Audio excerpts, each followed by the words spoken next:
안녕. 오늘은 돈에 관련된 책을 가지고 왔어. 너희 부자가 되고 싶니? 나도 너무 부자가 되고 싶어. 부자가 되는 방법에 대한 컨텐츠들이 요새 정말 많이 나오는데 아무래도 요즘에 돈에 대한 관심도가 나뿐만 아니라 거의 최고조에 다루고 있는 것 같아. 그 유튜버 신사임당님이라든지 메리츠 자산운용의 존리 대표님이라든지 스노우폭스 CEO 김승우 회장님이라든지 이분들이 쓴 책이나 컨텐츠들을 내가 깊이 있게 본 건 아니지만 얕게나마 다 훑어보긴 했거든. 그 와중에 정말 흥미로운 책이 있어서 너희들한테 소개시켜주고 싶어서 가지고 와봤어.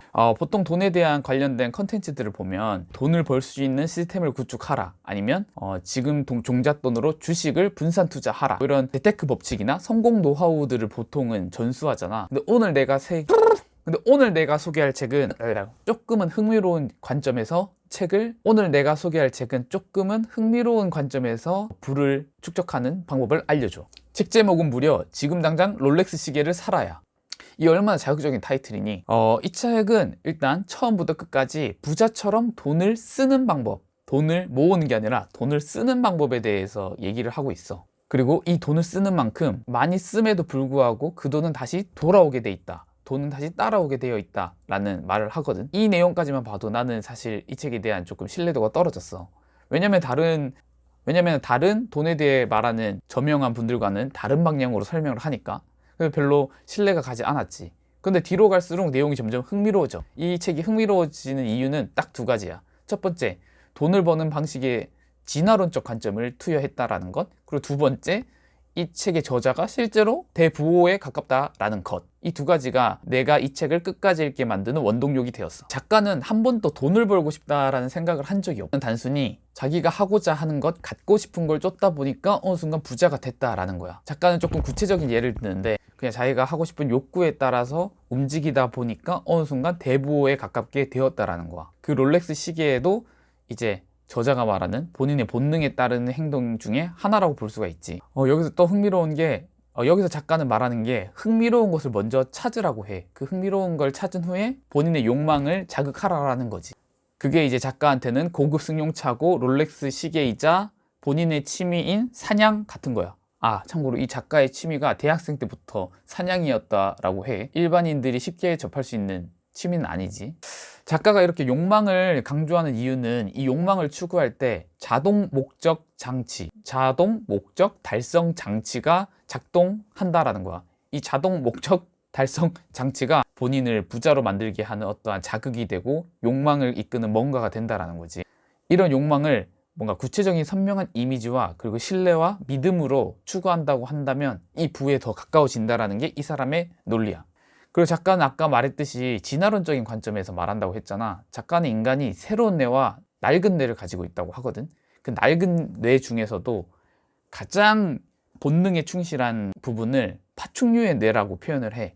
인간도 결국에는 진화론적으로 보면 파충류에서 인간으로 진화를 했다는 이론이 있거든. 그렇기 때문에 이 본능을 추구하는 이 파충류의 뇌는 먹고 자고 싸고 성적 충동, 그리고 위험으로부터 피하는 본능, 이게 정말 원초적인 본능이라고 하고, 작가는 인간도 이런 낡은 뇌, 파충류의 뇌를 이 마음 어딘가, 뇌 속 어디 깊숙한 곳에 잠재적으로 가지고 있다. 이 파충류의 뇌를 잘 이용하면 누구든지 부자가 될 수 있어.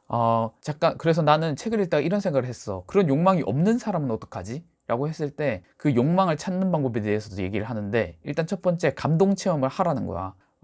너희들도 겁나서 못 사고 겁나서 갖지 못하는 것들이 있지. 너무너무 갖고 싶지만 너무 겁이 나서 감히 해볼 수 없거나 살 수 없는 것들, 그런 것에 대해서 작가는 좀 과감하게 투자를 해보라고 말을 해. 투자를 함으로써 어쨌든 체험을 하게 될 거고, 그 감동 체험이 네가 다음 스텝으로 넘어가는 자극제가 될 것이다. 너의 낡은 뇌, 파충류의 뇌를 자극하는 계기가 될 것이라는 말을 하죠. 이렇게 돈을 사용하는 쾌락을 맛봤을 때 너는 진정 부자로 가는 한 단계 레벨업을 할 수 있다라는 거. 이 말을 오해하면 안 되는 게 무조건 사치를 부리라는 게 아니야.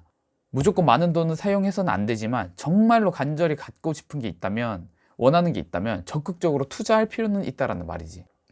여기서 작가의 정말 기가 막힌 표현이 있는데, 여유로운 삶이 맛있는 음식이라고 한다면 낭비는 비싸기만 하고 실속 없는 요리, 이런 걸 말해. 작가는 스포츠카도 사고 심지어 호텔에서 거주도 하거든 나중에. 그리고 조금 고급스러운 취미인 사냥이라는 취미를 대학생 때부터, 그리고 일부러 부자와의 인맥을 넓혔대. 자기가 부자가 될 것이라고 입버릇처럼 말하고 다녔고 이것을 실제로 믿었대. 마치 최면처럼. 그럼으로써 본인이 부자가 될 수 있었다라고 말을 하거든. 다른 여타 부에 대한 컨텐츠와는 다르지 조금. 나도 이 책을 읽으면서 조금 반신반의했는데 이 책 내용을 나도 한 두세 번을 읽어봐야 완전한 이해를 할 수가 있을 것 같고, 너희들도 이것은 하나의 돈에 대한 관점일 뿐이니까 너희가 듣고 싶은 내용, 그리고 흡수하고 싶은 내용만 흡수하고 다른 여러 가지 돈에 관련된 컨텐츠들을 읽음으로써 융합해서 뭔가 얻는 뭔가를 찾길 바래. 어쨌든 오늘 소개한 책 꽤 흥미로우니까 기회가 된다면 한 번은 읽어봤으면 좋겠다. 그럼 다음 시간에 볼게. 빠이.